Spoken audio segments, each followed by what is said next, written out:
হ্যাঁ everyone, good morning. আজকের ব্লগটা কিন্তু আমি গুড মর্নিং থেকে শুরু করছি, মানে একদম ঘুম থেকে উঠে ব্রাশ দিয়ে চলো। কাল তো ঝড় হয়েছে, দেখা যাক বাইরের অবস্থা কি, এবং আমাদের আম গাছ থেকে কতগুলো আম পড়েছে সেটাই দেখে নেওয়া যাক, চলো। তো এখানে ব্যালকনিতে সব ঝড়ে ওলটপালট হয়ে গেছে, ছড়াছড়ি দেখতেই পাচ্ছ। এই যে আমাদের গাছের আম, বিশ্বাস করো আমগুলো যা খেতে না, মানে না খেলে আমি তোমাদের বোঝাতে পারবো না। আর এগুলো সব কিন্তু হিমসাগর আম। তো দেখা যাক, পাড়ার ইচ্ছা আছে দুপুরের দিকে কতটা পারা যায়। কিন্তু নিচে দেখলাম বা ওই বাগানটা মানে দেখলাম কিন্তু একটা আমও পড়েনি। ভাবতে পারো, একটা আমও কিন্তু পড়া নেই।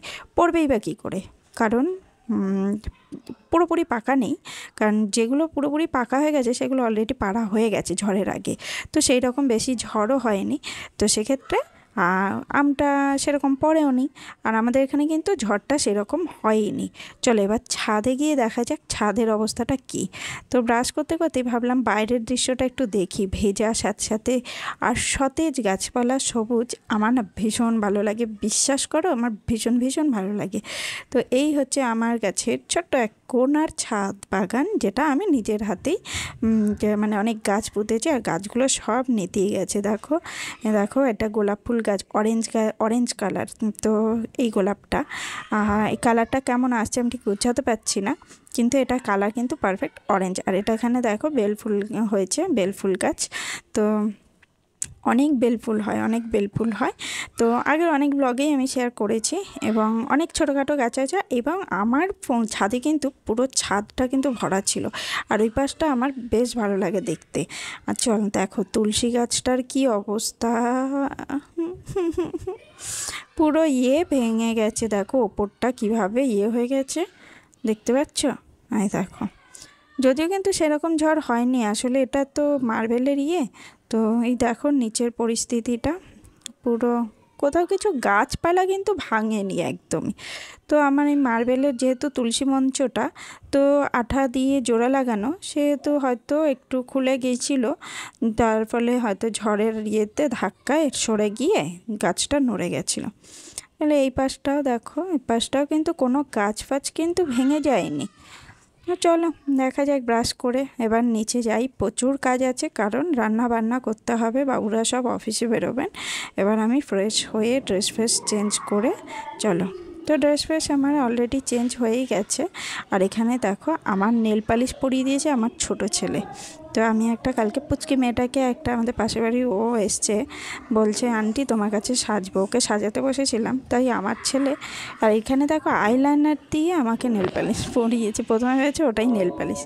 তারপর আমি বললাম, তো আমি ঘুমিয়েছিলাম অবশ্য ওই জন্য। তো এই দেখো ফাইনালি আমি রান্নাঘরে কিন্তু চলে এসেছি। এখানে হবে আমার বরমশাইয়ের জন্য ফলুই মাছ, এখানে সবজি দিয়ে করব। এখানে ডিম আছে, ডিম করব, আর ডাল সিদ্ধ বসিয়ে দিয়েছি, ভাত তো হয়ে গেছে। চলো ফাইনালি রান্নাগুলো কী কী করলাম দেখে নেওয়া যাক। আলু পোস্ত দেখতেই পাচ্ছ, এখানে আলু পোস্ত করেছি কালো জিরে ফোড়ন দিয়ে। আর এখানে মসুর ডাল করেছি একটু, সেটা শুকনো লঙ্কা কালো জিরে ফোড়ন দিয়ে করেছি সম্বার দিয়ে। আর এখানে চলো কি, এই হচ্ছে ডিম, একটা ডিম ভেঙে গেছে, আর একটা অমলেট করে শাশুড়ি মা খাবেন বলেছেন অমলেটের করে, তাই ওনার জন্য অমলেট করেছি। আর এখানে গোটা ডিমের, আর একটা যেটা ফেটে গেছে সেটা আমি খেয়ে নেবো, আর দুই ছেলের দুটো ভাসু ঠাকুর খেয়ে গেছে। আর আমার কর্তা মাসের এই যে সবজি দিয়ে ফলুই মাছ, একদম বিনা তেল এবং বিনা মশলায়। তো এইভাবেই ওকে দেওয়া হয় করে, কারণ ওর হার্টের প্রবলেম। আর এখন করব আমাদের টিফিনের জন্য চাউমিন। তার জন্য এখানে পেঁয়াজ লঙ্কা সব কুচিয়ে নিয়েছি, চাউমিন সিদ্ধ করতেও বসিয়ে দিয়েছি।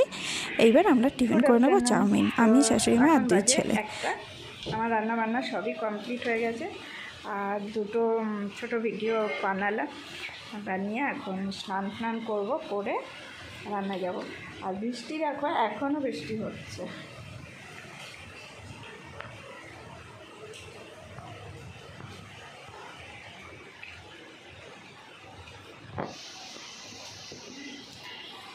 তো আর যে ঠাকুরঘর বন্ধ আছে, স্নান করে ঠাকুরঘরে ঢুকবো, পুজো করবো।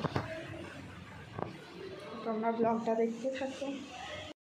তো রান্নাবান্না কমপ্লিট হয়ে গেছে। এবার দেখো আমার ছেলে আম পাড়ার জন্য ব্যস্ত হয়ে গেছে। ও তৈরি করেছে একটা বোতল দিয়ে, লাঠি দিয়ে এইভাবেই ও আম কটা পট পেরে নিচ্ছে। মানে কখনো কাঁচা আম পেরে নিচ্ছে, কখনো পাকা আম পেরে নিচ্ছে, যা পারছে ও তাই করে নিচ্ছে, একটা আমও আস্ত রাখছে না। তো এইভাবেই পড়ছে, আর যেগুলো হাতে পাচ্ছে সেগুলো দুটো একটা করে। তো ফাইনালি দেখো কি সুন্দর কিন্তু পেরে নিল বোতল দিয়ে। দেখো আমে কিন্তু ভালো, এই হচ্ছে আম, আরও বড় হয় আমগুলো। তো এত বড় বড় আম, আর সত্যি বিশ্বাস করে এই আম একটা খেলেই এই যে কেউ খাক তার মুখে লেগে থাকবেই, এটা গ্যারান্টি সহকারে বলছি। তো ভিডিওটা কেমন লাগলো অবশ্যই লাইক কমেন্ট শেয়ার করে সাবস্ক্রাইব।